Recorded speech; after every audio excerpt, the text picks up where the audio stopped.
Next derivation है, यहां पर ए ऑप्टिक्स से डेरिवेशन कंप्लीट हुए, वेव ऑप्टिक्स से डेरिवेशन शुरू हो रहे हैं कि मान लो दो हमारे पास कोहेरेंट सोर्सेज दिए गए हैं, उनसे वेव बन रही हैं और वो वेव जाकर के किसी पर्टिकुलर पॉइंट पर इंटरफेयर कर रही हैं, तो आफ्टर इंटरफेरेंस वहां पर जो एक रिजल्टेंट वेव बनेगी उसकी इंटेंसिटी कैसे लिख सकते हैं, उसका एम्पलीट्यूड कैसे लिखा जा सकता है, कंस्ट्रक्टिव इंटरफेरेंस होगा, डिस्ट्रक्टिव इंटरफेरेंस होगा, ये सब कैसे पता कर सकते हैं। तो उसके लिए हमने क्या किया, यहां पर दो कोहेरेंट सोर्सेज लिए। अगर कोहेरेंट सोर्स नहीं पता है तो मान लो मतलब याद रख सकते हो, और अगर अभी भी बिल्कुल भी इसे चैप्टर को नहीं पढ़ा तो ऐसे देखो डिफाइन कर देते हैं। ऐसे दो पॉइंट सोर्स जिनके वेव जो निकल रही होती है, जिनसे ओरिजिनेट होने वाली वेव के बीच में जो फेज डिफरेंस होता है वो कांस्टेंट रहता है। ठीक है, फेज डिफरेंस का मतलब कौन सी वेव किससे कितना आगे फेज के साथ, तो ये है coherent sources, phase difference is constant, जिनको हम कोहेरेंट सोर्स बोलेंगे। यहां से वेव चलेंगी, पी पॉइंट पर इनकी चेकिंग होगी।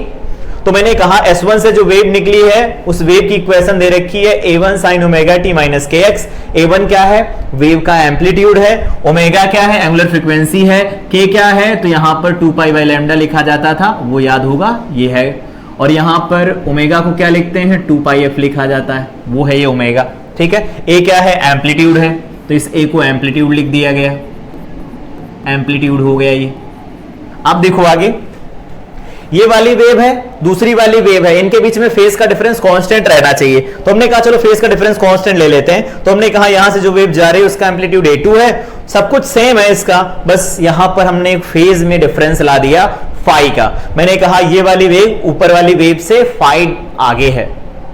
ठीक है, कोई दिक्कत नहीं। अब ये दो वेव हो गई जो इंटरफेयर करने वाली पी पॉइंट के ऊपर। तो हमने कहा चलो ठीक है, सुपरपोजिशन प्रिंसिपल अगर लगाया जाए वेव का तो वो कहता है दोनों का वेक्टर सम लिख लो डिस्प्लेसमेंट का। तो वेक्टर सम लिखा तो दोनों को ऐड कर दिया। अब यहां पर देखो, ये अगर हम a मान लेते हैं, इसको a मान लेते हैं, तो देखो ये b नहीं लिखा है, तो यहां पर a ही है, यहां पर a प्लस बी लिखा है। तो साइन में a प्लस बी का फार्मूला खोल लेते हैं, तो a प्लस बी, तो साइन में पढ़ा होगा फार्मूला होता है a plus B is equal to sine A cos B plus cos A sine B लिखा जाता है। तो हमने क्या किया, इस फार्मूले को ओपन कर दिया, y इज इक्वल टू में ये जैसा लिखा था वैसा लिख दिया, प्लस a2 को कॉमन ले लिया, इस पूरे फार्मूले को खोल दिया।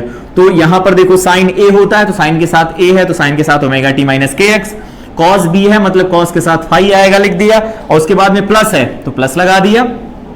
यहां पर कॉस a होगा तो cos omega t minus kx, और साइन b का मतलब साइन फाई आएगा। अब क्या किया हमने, चीजों को इकट्ठा करने की कोशिश की। अब देखो यहां पर A1 sin ओमेगा t, यहां पर A2 sin omega t cos पाई, तो इन दोनों में देखो sin omega t minus kx common मिला ना, तो sin omega t minus kx को कॉमन ले लिया, यहां बचा A1, यहां पर क्या बच जाएगा, तो A2 cos पाई बच जाएगा, यहां लिख लिया।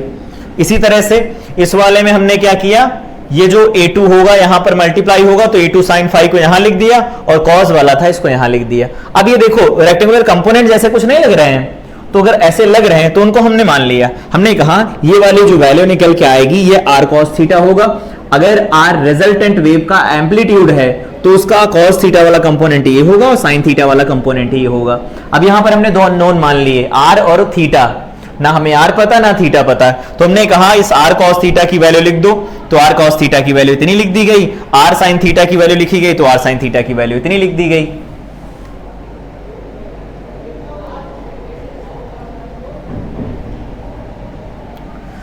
उसके बाद में हमने क्या किया, यहां से r जो लिखा गया था उसकी वैल्यू निकालनी थी हमें, तो हमने कहा क्या करते हैं, इस दोनों इक्वेशन का स्क्वायर करके और इनको ऐड कर लेते हैं। तो इन दोनों का स्क्वायर कर लिया गया और स्क्वायर करके ऐड कर लिया गया, तो यहां हो गया साइन r साइन थीटा का whole square, r cos theta का होल स्क्वायर, इनको जोड़ लिया, RHS का स्क्वायर करके जोड़ोगे तो A2 साइन फाई का whole square, A1 plus A2 cos phi का होल स्क्वायर। अब इनके होल स्क्वायर खोले गए तो देखो क्या होगा, यहां पर बन जाएगा r square sine square phi, r square cos square phi, यहां पर बन जाएगा A2 square sine square phi, और यहां पर जो ये फार्मूला लिखा था ये इसमें देखो a प्लस बी का होल स्क्वायर खुलेगा, तो ये बन जाएगा A1 square plus A2 square cos square phi plus 2A1 A2 cos phi. बढ़िया। अब हमने क्या किया, यहां से r कॉमन ले लिया तो sine square theta plus cos square theta बन गया। इस वाले में और इस वाले में हमने क्या किया, A2 स्क्वायर कॉमन ले लिया तो sine square phi plus cos square phi बन गया, a स्क्वायर लिखा था लिख दिया, 2 साइन मतलब 2A1 A2 cos फाई, इन दोनों को भी लिख दिया। अब करना क्या है, ये देखो sine square theta plus cos square theta 1 होता है लिख दिया, यहां पर sine square phi plus cos square phi 1 होगा लिख दिया, बाकी जो चीजें थी उनको एज इट इज लिख दिया।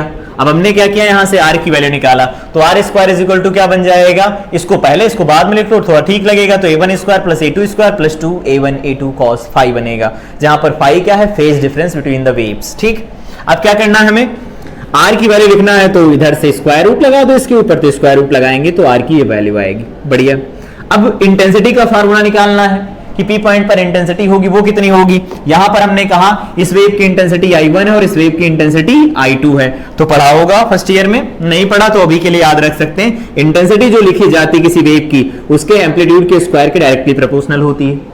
तो अगर हम मान लो इस r की वैल्यू लिखें, तो रिजल्टेंट इंटेंसिटी अगर I है तो I डायरेक्टली प्रोपोर्शनल होगा r स्क्वायर, तो I लिखा जाएगा k r स्क्वायर।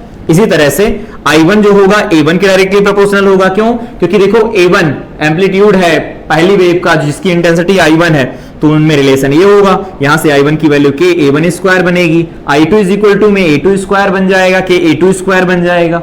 लिख दिया कि सबका सेम रहने वाला कोहेरेंट सोर्स है। अब क्या करना है, पहली इक्वेशन हमारे पास दी गई है, ये वैल्यू उठा करके इसमें पुट कर दो, तो r स्क्वायर की जगह पर क्या रख सकते हैं, यहां से r स्क्वायर की वैल्यू बताओ, i बाई के आएगी, i बाई के रख दिया। ठीक है, उसके बाद में a1 का स्क्वायर है, तो यहां से अगर a1 का स्क्वायर तो i1 बाई के आएगा, i1 बाई के लिख दिया।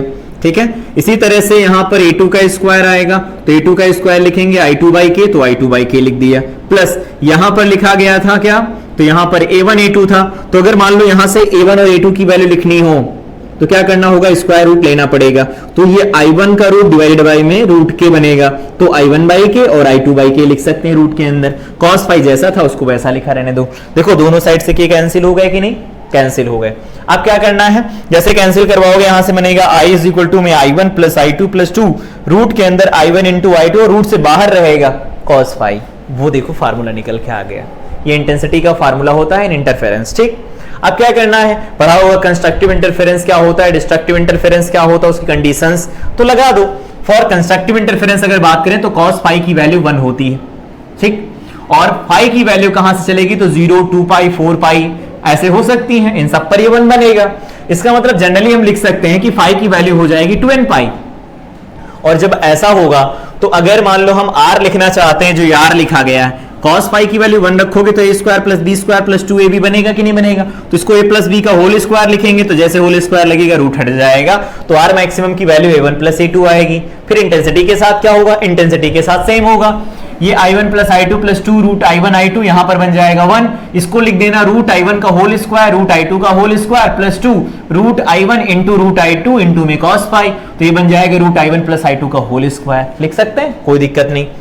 डिस्ट्रक्टिव इंटरफेरेंस की बात करें तो cos फाई की वैल्यू -1 रखेंगे, क्योंकि मिनिमम वैल्यू -1 हो सकती है। उस केस में क्या होगा, फाई पाई होगा, 3 पाई 5 पाई, तो इसको जनरली लिख दिया 2n-1 पाई। ठीक, आर मिनिमम की वैल्यू निकालोगे तो यहां पर हमें cos फाई की वैल्यू -1 रखनी पड़ेगी, तो a square plus B square -2ab बना देगा a -1, तो a माइनस बी बन जाएगा, a माइनस बी का होल स्क्वायर बनेगा, रूट हट जाएगा, a माइनस बी बनेगा। आई मिनिमम की वैल्यू जैसे यहां पर a प्लस बी का होल स्क्वायर आया, तो यहां a माइनस बी का होल स्क्वायर बन जाएगा। बढ़िया। इसमें एक और फार्मूला है जो इंपॉर्टेंट है, आपको याद रखना है। क्या है, कभी पूछा जाता है I max upon I minimum, मतलब मैक्सिमम इंटेंसिटी और मिनिमम इंटेंसिटी का रेशियो क्या होगा, तो उसके लिए फार्मूला है, देख लो ना, ये मैक्सिमम ये मिनिमम इनको डिवाइड कर दिया, तो root I1 plus root I2 divided by में root I1 minus root I2 का होल ऑफ स्क्वायर। ठीक, यहां पर क्या होगा, ये I1 I2 के टर्म में अगर हम नहीं लिखना चाहते, इस टर्म में लिखना चाहे तो कोई दिक्कत नहीं। रूट I1 की अगर वैल्यू पूछी जाए तो क्या बताएंगे आप, रूट I1 की वैल्यू बताएंगे यहां पर रूट के इंटू में A1 होगा, तो यहां पर रूट के इंटू में A1, यहां रूट के इंटू में A2, यहां पर आएगा रूट के इंटू A1 माइनस रूट के इंटू A2, के से के कैंसिल होगा, A1 plus A2 upon A1 minus A2 का होल स्क्वायर बनेगा। इसका मतलब यह है कि जब कभी भी हमें कंस्ट्रक्टिव इंटरफेरेंस निकालना होगा तो हम वहां पर फाई की वैल्यू 2n पाई करने वाले हैं, और डिस्ट्रक्टिव इंटरफेरेंस निकालना होगा तो उसमें 2n-1 इंटू पाई करने वाले हैं। तो इस तरह से प्रॉपर वे में हम r का फार्मूला डिराइव कर सकते हैं, इंटेंसिटी का फार्मूला डिराइव कर सकते हैं, और ये पूरा एक्सप्रेशन कैसे सॉल्व किया जाएगा वो पूरा ये प्रोसेस है।